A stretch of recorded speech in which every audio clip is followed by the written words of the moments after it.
In the previous lesson, we learned about natural selection, this process in which a population of organisms evolves adaptations to cope with their current environment. We're going to pick up the story with the biological mechanism of this evolutionary process. So again, we have our population of red bacteria here that can feed on the green food molecules, and then they're going to evolve the capacity to also feed on the orange food molecules, the blue bacteria you see on the right.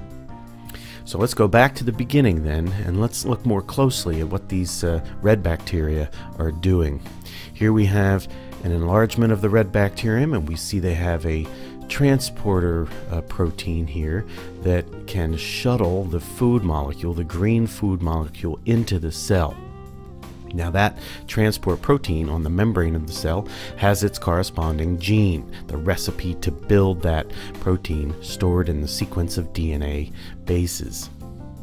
So we'll say this is the transporter gene and this is the transporter protein, and the red bacterium can eat the green molecule because it can transport that food molecule into the cell.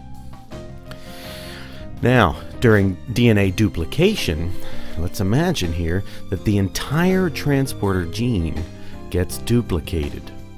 And this is a large kind of mutation, but a well-documented kind of mutation in the history of life on Earth. So it's a gene duplication event. Notice the red section of DNA here is the transporter gene, and when all of the DNA was being duplicated for the purpose of reproduction, that entire transporter gene got duplicated. It got copied twice. So now the offspring bacterium has two copies of the transporter gene. And as a result, it may actually produce extra membrane proteins there, extra transport membrane proteins. But let's say that the bacteria with the duplicated transporter gene does not enjoy a survival advantage because it already makes enough of the transporter gene to survive.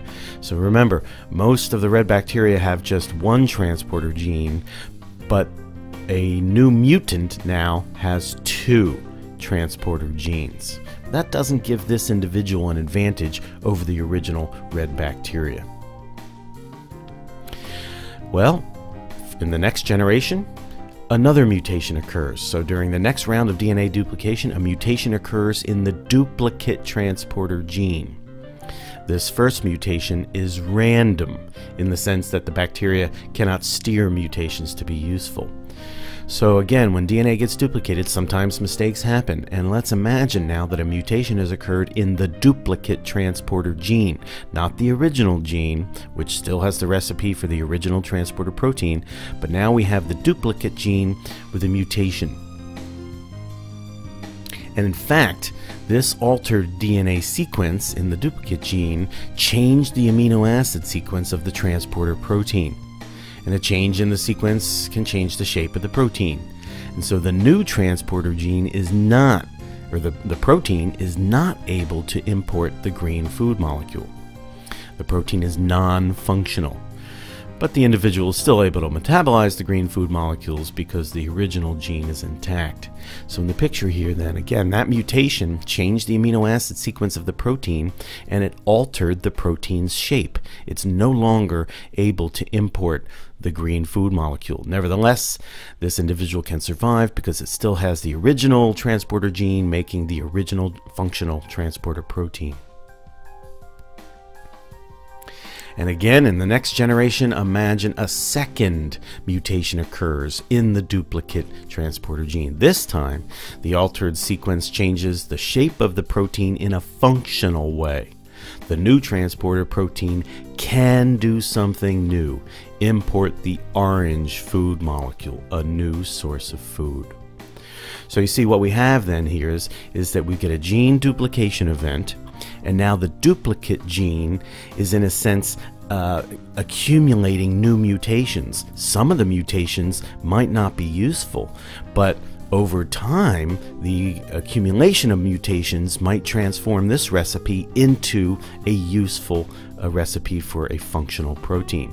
In this case, the new transporter protein can import a different food molecule, the orange food molecule. Now, the fact that there was a shortage of the green food molecule is what gives the advantage to those that can import the orange food molecule. If the green food molecule were always plentiful, the ability to eat orange food molecules is not an advantage, assuming the foods are equivalent. So the reason then this individual down here is going to have an advantage is because there's a shortage of the green food molecules. If there were plenty of green food molecules, it wouldn't be such an advantage to also be able to eat the orange food molecules. So it's the current environment of green food scarcity that selects the individuals capable of eating the orange food.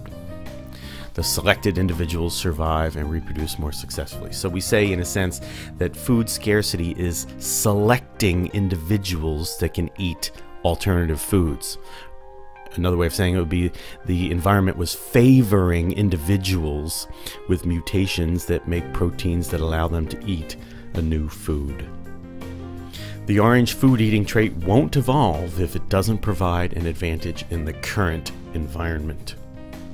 Evolution cannot see into the future. Bacteria cannot evolve orange food eating traits as insurance against the possibility that green food molecules will disappear in the future. So if we go back to the original population here, notice the green food molecules are indicated as current food and the orange ones as potential food. But it's not like the bacteria can sort of sense that, oh, well, there's potential food. Let's go ahead and evolve the capacity to eat the orange food. No. It is the scarcity of the green food that then favors any individuals that have the capacity to eat the orange one. So evolution cannot see into the future. It cannot steer the population towards some goal. It's only acting in the present. Given the current circumstances and whatever variation is in the population. It's also important to note that the mutations that are happening during DNA duplication are random. So the bacteria here, they have no control over the kinds of mutations that happen. So if you're a red bacterium that eats the green food, you can't control. You can't say, well, I need a mutation that allows me to eat the orange food. No, that's not how it works. The DNA mutations are random. They are often harmful. Sometimes they don't make any difference, and occasionally they're beneficial. However, the natural selection part is non-random. So there is an unequal chance of survival among individuals. Some individuals that can eat both food molecules have an advantage over the individuals that can only eat one food molecule. And that advantage is a significant advantage when one of the food molecules is scarce. So, key points. DNA duplication produces errors called mutations. Gene duplication opens up possibilities for life. The old gene, the old function is preserved because the old gene is intact, while mutations modify the duplicate gene. Mutations are random with respect to value. Most are neutral or harmful to survival. But sometimes they can improve upon something. There are more ways to mess up a protein than improve it, but again, occasionally mutations can improve a protein. The environment selects which mutations are valuable. Food scarcity favors any mutation that improves food acquisition. Organisms cannot evolve adaptations for future needs. They're only responding to the current environmental situation. And natural selection is non-random. Food scarcity did not kill all individuals with equal probability. Food scarcity favored individuals that were able to eat alternative food.